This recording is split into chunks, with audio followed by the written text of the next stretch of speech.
Okay, I got a 1995 Maxima. Got the 3.0 in it. And when this car came to me, I got in it and I got looking.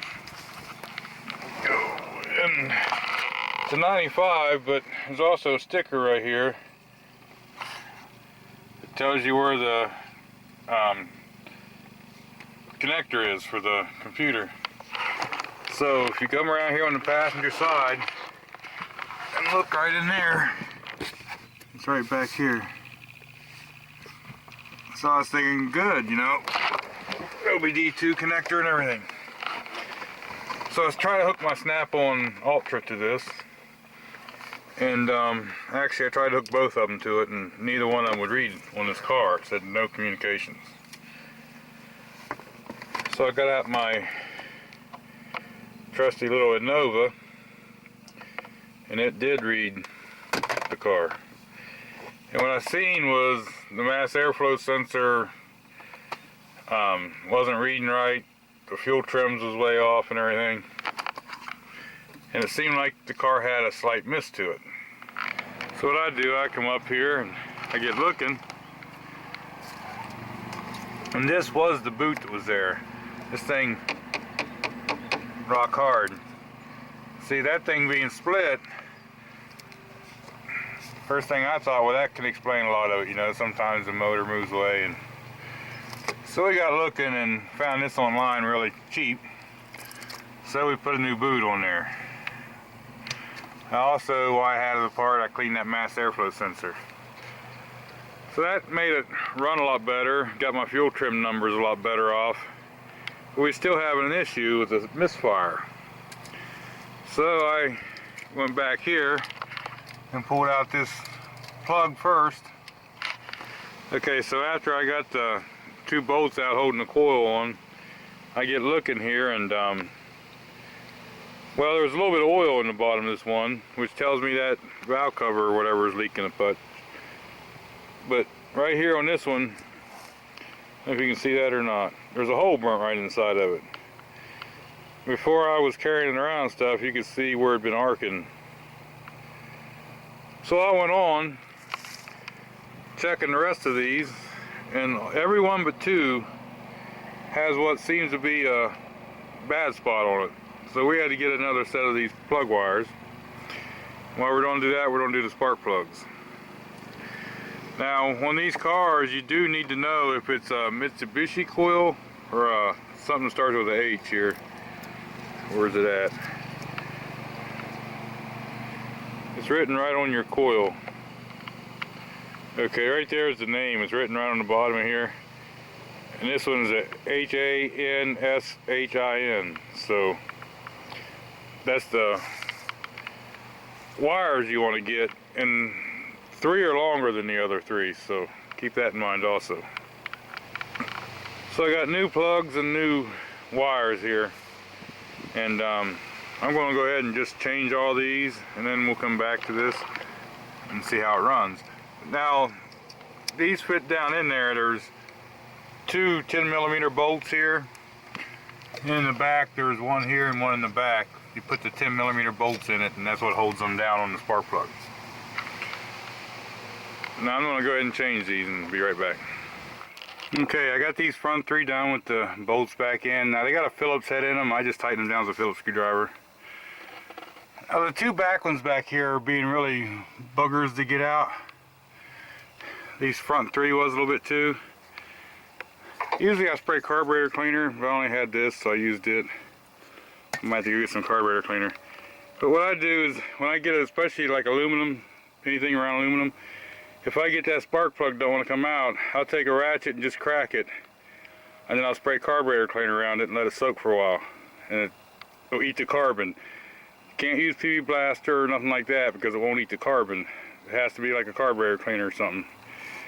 I have them back there soaking. What I do is, like these, I'm not worried about them breaking off like the Ford plugs, so I took them out, and after they soaked a little bit, I turn them until they fill in the loosest spot, because I feel that's the most gap around the threads, so the stuff will run down through them.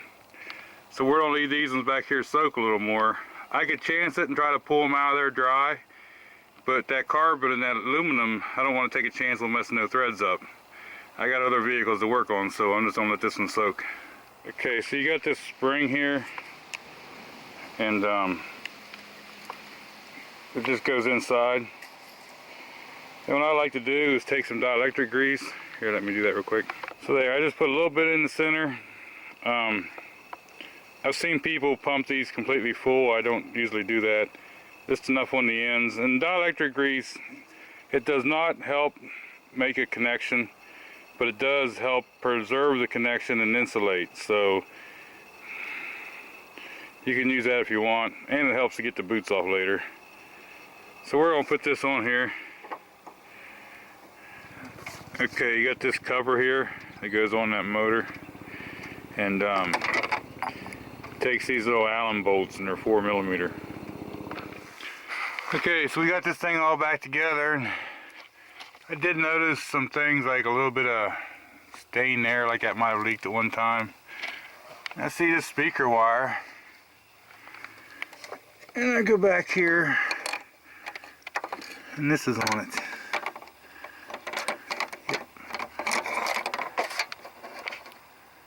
I don't know if you can see that or not.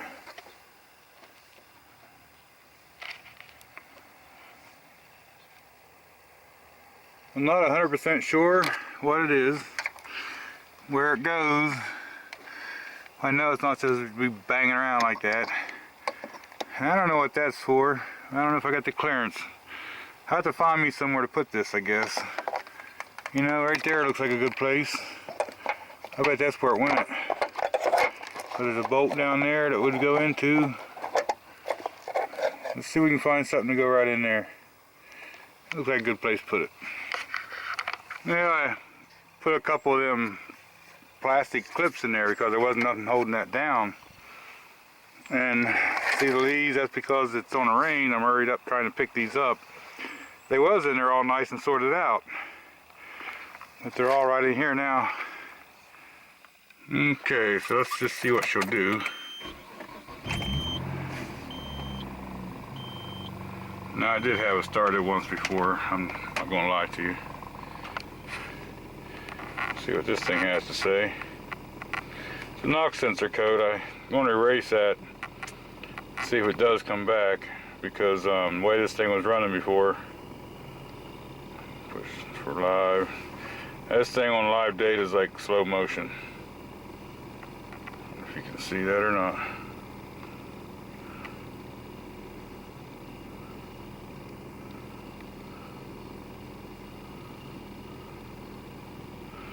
Now before what we did here, all the short-term and long trims was way in the double digits. Looks like bank 2 still 9.3, and we're still on a positive on there, but it's still cold, so we'll have to run it for a little bit here and just see what it does, see what it learns. Another thing I did notice was the tachometer there seems to be revving pretty high. See what this thing does. I just don't go up the street here because there ain't no license plates on this thing. Before, sometimes it would get running really rough. I think it's because that air intake was opening up, and it always had a misfire under load. So let's see what we got here.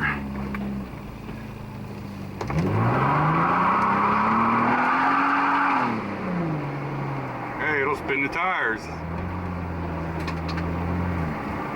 Pretty good for a little race car, huh? Better not draw too much attention to us. We ain't got no plates or nothing.